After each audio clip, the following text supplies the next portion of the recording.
ओम शांति। आज हम 21 मार्च 81 की अव्यक्तवाणी सुनते हैं। आज की वाणी का सार है, सच्ची होली कैसे मनाएं। आज बेगमपुर के बादशाह अपने बेगमपुर के मालिकों से मिलने आए हैं। ऐसे मालिकों को देख बाप दादा भी खुश हो रहे हैं कि हर बालक मालिक बन गए हैं। संगम युग बेगमपुर, मूलवतम बेगमपुर, स्वर्ग बेगमपुर, तीनों के मालिक। बाप दादा ऐसे मालिकों को देख मालिकों को आज के होली की मुबारक देते हैं। रंग के होली की मुबारक नहीं, लेकिन होली ये की मुबारक है। सब बाप के होलिए अर्थात हो गए। होलिए ना, गीत क्या गाते हो, बाप के होलिए। जो बाप के होलिए उन्हों के लिए ही होली मुबारक। होंगे व होलिए क्या कहेंगे। जब होली अर्थात पास्ट इज पास्ट कर बाप के हो लिए, तब खुशी की पिचकारी लगाते हो। पिचकारी से रंग डालते हैं ना, तो आपकी पिचकारी से कितनी धारणाएं निकलती है। आजकल एक ही पिचकारी से भिन्न भिन्न रंग भी डालते हैं। वह रंग लगने के बाद बेरंगी हो जाते हैं। इसीलिए उन्हें वस्त्र व अपनी सूरत ठीक करना पड़ता है। और आपका रंग इतना श्रेष्ठ और प्रिय है, जो जिसी को भी लगाओ वह यही कहेगा कि और लगाओ, सदा लगाओ। आपकी खुशी की पिचकारी मनुष्य को कितना परिवर्तन कर देव आत्मा बना देती है। एक धारा, मैं एक श्रेष्ठ आत्मा हूँ, यह खुशी की धारा है। मैं विश्व के मालिक का बालक हूँ। मैं सृष्टि के आदि मध्य अंत का नॉलेजफुल हूँ। ऊंचे से ऊंचे बाप के साथ श्रेष्ठ मंच पर मेरा हीरो पार्ट है। इसी प्रकार कितनी खुशी के पॉइंट्स की धारणाएं आपके पिचकारी में है। एक तो यह खुशी की पिचकारी एक दो को लगाते हो ना।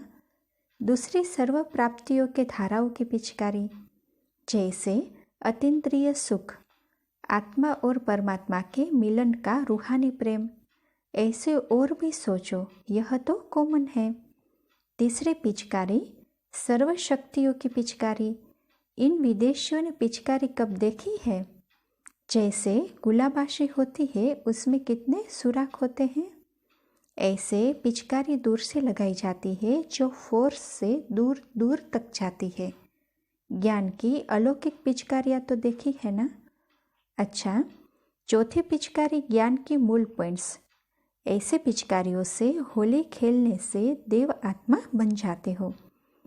गोपी वल्लभ गोप गोपियों से एक दिन होली नहीं खेलते, लेकिन संगम युग का हर दिन हॉलीडे है।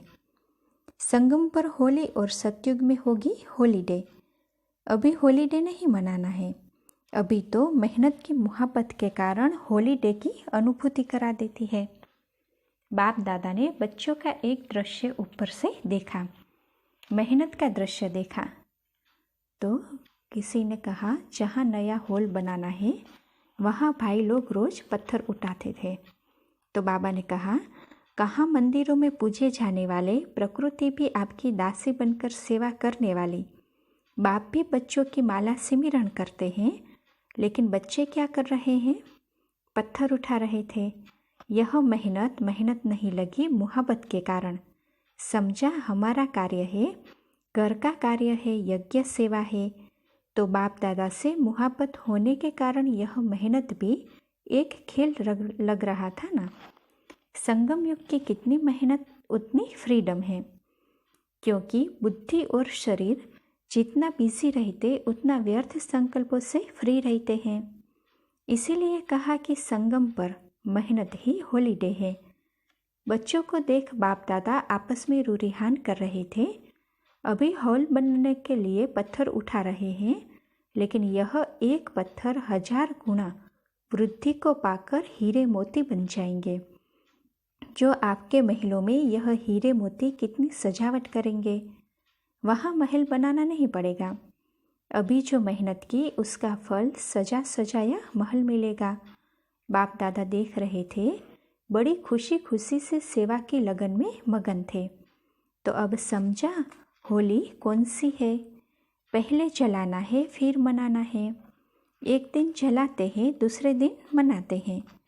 आप भी एक दिन होली अर्थात पास्ट इज पास्ट करते हो, अर्थात पिछला सब जलाते हो। तभी फिर गीत गाते हो, हम तो बाप दादा के हो लिए। यह है खुशी में मनाना। यादगार की होली में भी मनाने के दिन देवताओं के रूप सांग के रूप में मनाते हैं, लेकिन उसमें भी विशेष मस्तिष्क पर लाइट जलाते हैं। यह आपका यादगार है। जब मस्तक की ज्योति जगती तो देवता बन जाते हो। बाप के हो लिए तो देवता बन जाते हो। आपका यह अनुभव और उन्हों का है आपके अनुभव का यादगार मनाना। तो समझा आप लोगों ने होली कैसे मनाई और वह लोग क्या करते हैं। यथार्थ क्या और यादगार क्या, यह भी राइट है, क्योंकि जब बाप आते हैं तो बड़े बड़े लोग महामूर्ख ही बन जाते हैं। जितने बड़े उतने ही मूर्ख बनते हैं। जो बाप दादा को ही नहीं जान सकते तो महामूर्ख हुए ना। देखो बड़े बड़े नेता जानते हैं तो महामूर्ख हुए ना।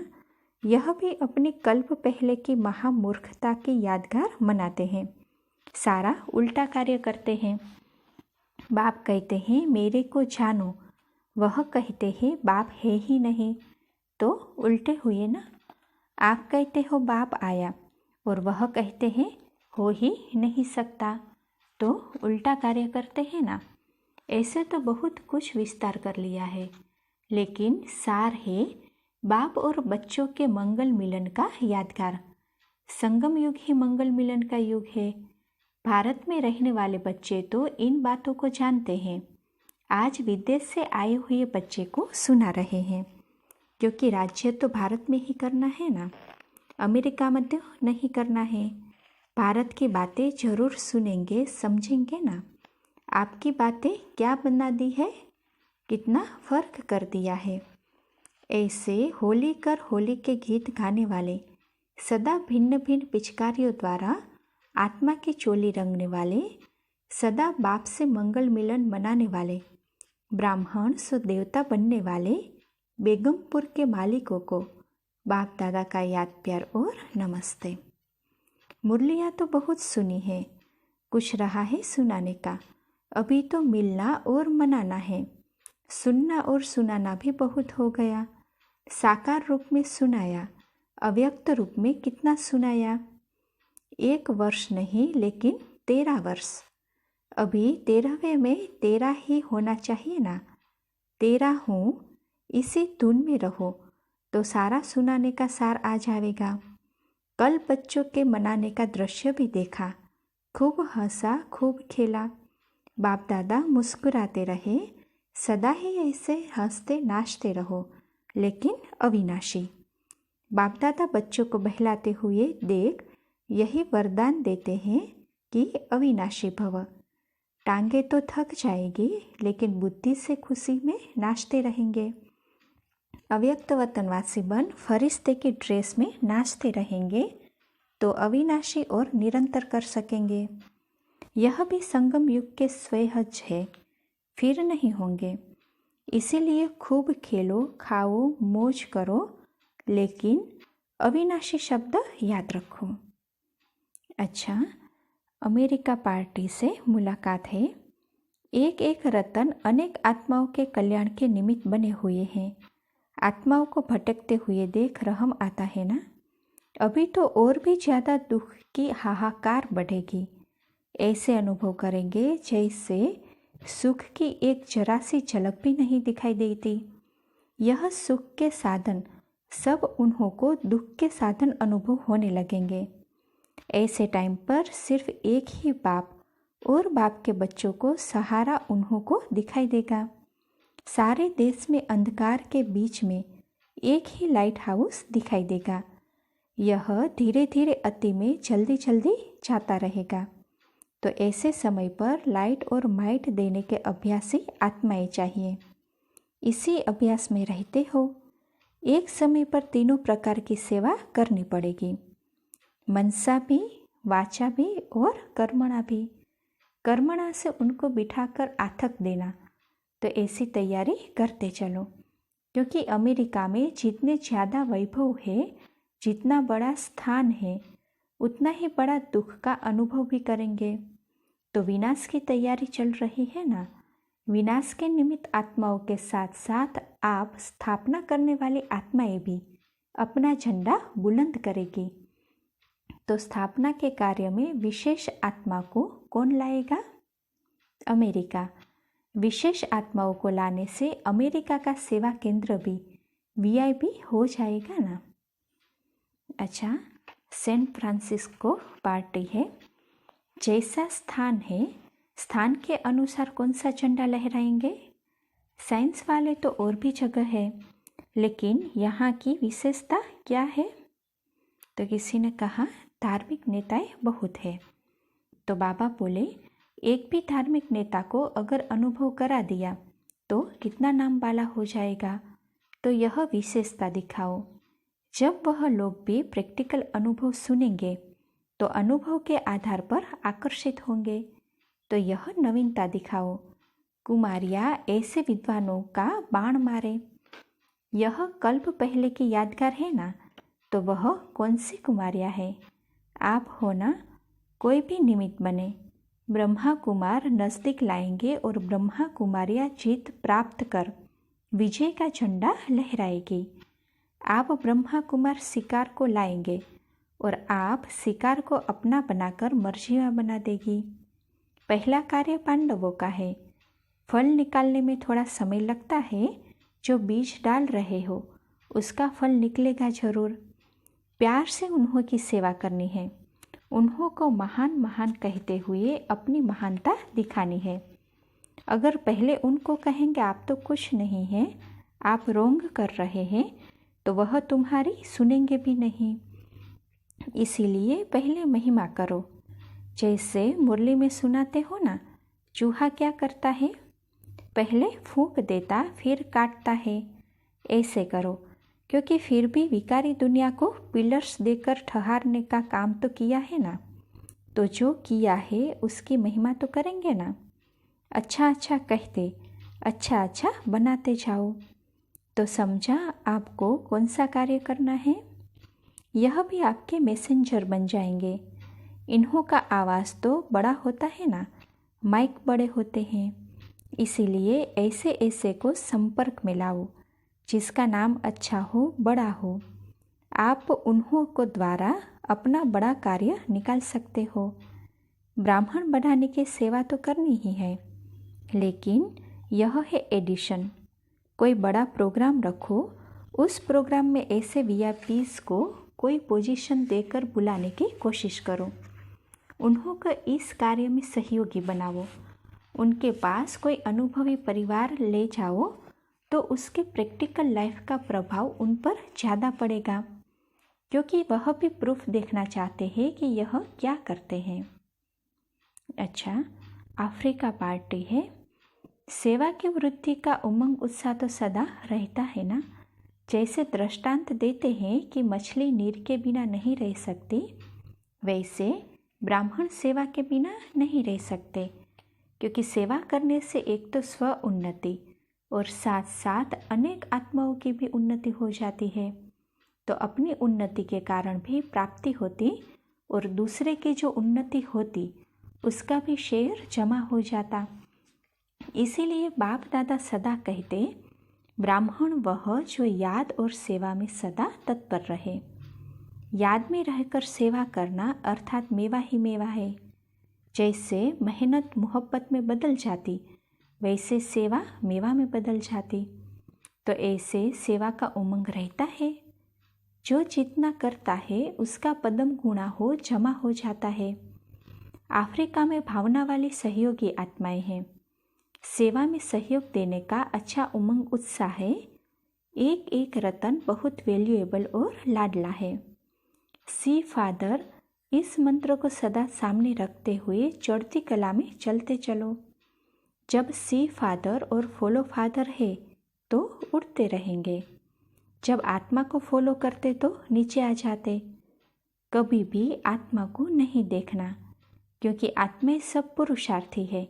पुरुषार्थी को फॉलो करेंगे तो पुरुषार्थ में अच्छाई भी होती और कुछ कमी भी होती है, संपन्न नहीं, तो फॉलो फादर, न कि ब्रदर या सिस्टर। जैसे फादर एक रस है तो फॉलो फादर करने वाले भी एक रस रहेंगे। अच्छा, भारतवासी बच्चों को देखते हुए बाप दादा बोले, फॉरेनर्स का अपना भाग्य, भारत वालों का अपना भाग्य। भारत वाले भाग्यशाली न बनते तो फॉरेन वाले कैसे आते? विदेश की महिमा लास्ट सो फास्ट के हिसाब से है, लेकिन जो है ही आदि में वह आदि में ही रहेंगे। भारत वालों ने भगवान को अपना बनाया है और उन्हों को बना बनाया भगवान मिला है। अगर भारतवासी बाप को न पहचानते तो उन्हों को पहचान कौन देता? बाप को प्रत्यक्ष करने के निमित्त तो फिर भी पहले भारत वाले हैं। गुप्त से प्रत्यक्ष पहले भारत वालों ने किया, फिर उन्होंने माना। जैसे दुकान खोलते हैं तो पहली रेडी पर या पटरी पर लगाते हैं, फिर वृद्धि होते होते बड़ी दुकान हो जाती है।